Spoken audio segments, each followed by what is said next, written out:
Christine, how much does it hurt the WNBA when Caitlin Clark is out?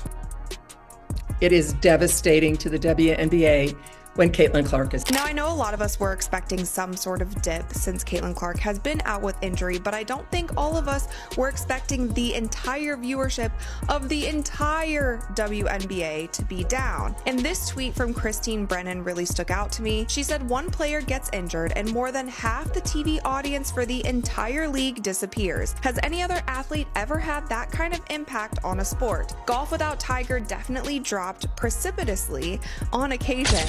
The WNBA's finances are collapsing, leaving it in disarray as its foundation gives way in real time without Caitlin Clark playing. TV ratings plummet, empty seats increase, and merchandise stalls gather dust with every game she skips. All of them reveal the harsh reality. The league neglected to defend the player who is the foundation of its comeback. As Clark heals, the WNBA obstinately maintains its denial while losing significance and money. This isn't merely a crude patch. The catastrophe is self-inflicted. Additionally, they risk losing the only limelight they've had in decades the longer they neglect it. These are facts, and the truth is the truth, and the data is there. And what we saw when Caitlin was out the last time, the 5 games that she missed earlier in the season, the WNBA's viewership dropped more than 50%. Not just the Fever, but the entire league. Truth is as rare in today's world of clickbait, mayhem, and internet indignation as crowded WNBA arenas without Caitlin Clark. It was impossible to overlook the league's obvious over-reliance on her after she suffered a quad injury on May 24th. It's deja vu all over again now that she has a groin injury that will keep her out of commission for an unknown amount of time. The WNBA is left reeling as the spectators disperse and the excitement fades, because in Clark's absence, the spotlight disappears rather than merely dims. Quad injury jumped to her groin likely because of compensation, but the thing that you have to be careful of is if, say, you try to rush her back from this injury as well, then you're getting into this territory where a very serious injury can happen. That is what the Indiana Fever, that is what Caitlin need to avoid the best that they possibly can. So if it means that Caitlin is out for 3 weeks, if it means that she is out all the way through All-Star, then... Thus, the WNBA's nationally televised audience dropped precipitously by an astounding 55%. Just the Indiana Fever games had a 53% decline, dropping from 1.81 million views when Caitlin Clark was present to a pitiful 847,000 when she wasn't. At this point, the situation turns from disappointing to completely embarrassing. This collapse is not unexpected. That's precisely what occurs when a league puts all of its money on one player and then declines to defend her as if her safety were vital. The WNBA maintained to its regular strategy and stood still while Caitlin Clark was out here doing the heavy work, packed venues, smashing TV numbers, and causing an unprecedented revenue boom. Officials appeared more interested in lecturing about basketball plays than in really enforcing the rules, even though Clark generated an astounding 26.5% of the league's total economic activity, because, in some way, the league responded to having a once-in-a-generation star by allowing her to be destroyed every night while issuing tone-deaf pressers and ignoring the mayhem. Clark went down. The WNBA ratings have dropped over 55%. Across the board. Hey, guess what, guys? League is Caitlin Clark. The league is Caitlin Clark. She is the WNBA, guys. Sidelined with a left quad strain May 24th, national TV viewership has plunged since then 55%. Before the injury, the Fever, her team, were averaging 1.81 million viewers, almost 2 million. Since her injury, fewer than 850. It's particularly frustrating, and not an acute, instructive moment sense, that the WNBA continues to use the same doomed playbook as if the conclusion had never been predicted. The league's momentum has previously sunk the instant its top player was removed. With a dash of denial, it's deja vu. Under similar circumstances, they had previously witnessed a decline in viewership. However, here they are once more, grabbing for the symbolic hot stove, getting burned, and feigning disbelief as if they hadn't already been marked by the burns that indicated this was inevitable. This news is alarming for the league, and it's alarming for the league because this is such a crucial year for the WNBA. At the end of this season, the WNBA will go into CBA negotiations. If negotiations go well, then every single player in the WNBA has a much better chance of making so much more in their next contract. And that's one thing when you start thinking about how many people stopped watching when Caitlin Clark got injured. A lot of people stopped watching because they are boycotting the WNBA. They don't want to give viewership to any other teams or any other players, whether they like other players on the team or not, because of how the media and the league itself has handled Caitlin Clark and how they have treated. We're with you if you want Caitlin Clark to return. Therefore, kindly subscribe to our channel, like it, and enter CC Return. In the comment section below, we agree with you. The financial destruction has happened quickly and brutally. The cost of Fever Games tickets has decreased by 71%, with some going from $86 to $250. The average cost of admission to Clark's missed games dropped from $1,370 to $80, a startling drop that says a lot about who really generates interest in this league. Road games that were rescheduled to bigger venues, especially to meet the demand for Clark tickets, are now having trouble filling arenas that would have been overflowing with people if she had been there. One of the season's most anticipated games, the Chicago Sky vs. Fever rematch, saw ticket prices plummet from an average of $210 to $95, with the cheapest seats going for about $250. This contest had previously attracted 2.25 million people, making it one of the most watched WNBA games ever. However, without Clark, it turns into just another game that casual viewers aren't interested in seeing. Now, what's really concerning about this is the fact that we are only a month into the regular season, and Caitlin Clark has already been out with 2 injuries. With the first one being her having to miss some time with a left quad strain. Now, of course, this is concerning because if you're already on your second injury, you don't want to be that player that is always hurt. Cough, cough, Embiid, cough, cough, Anthony Davis. So I really do hope that the Fever really sits her out right now for a while, only because you don't want her to have more long-term injuries and be more prone. One of the most outspoken critics of the WNBA's treatment of its star player is veteran sports writer Christine Brennan, whose next book, On Her Game, Caitlin Clark and the Revolution in Women's Sports, promises to reveal the league's shortcomings.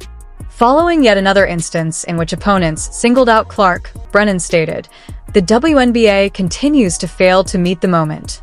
People are watching as never before, and this is what they see." Brennan's criticism gets right to the point.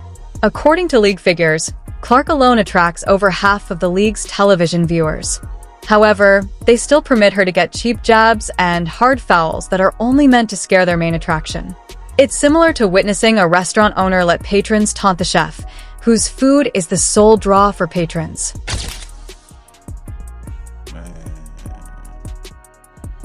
Man, congratulations to the WNBA. Your ratings are going to drop by 55 to 60% once again. I believe the WNBA has successfully broken Caitlin Clark. The pattern is now as annoying as it is predictable. Opponents who appear more focused in making remarks than playing basketball foul Clark hard. Clark was the target of 5 of the 30 egregious fouls the league issued in 2025. The Chicago Sky were accountable for 80% of these infractions. She is accused of being overly combative when she reacts to the physical play. She receives criticism for being weak when she remains silent. The league has created a no-win situation and is unwilling to fix it. The WNBA ecosystem as a whole, not just the Fever, is still being devastated financially. Despite Clark's popularity boost, the league was already predicted to lose $50 million this year.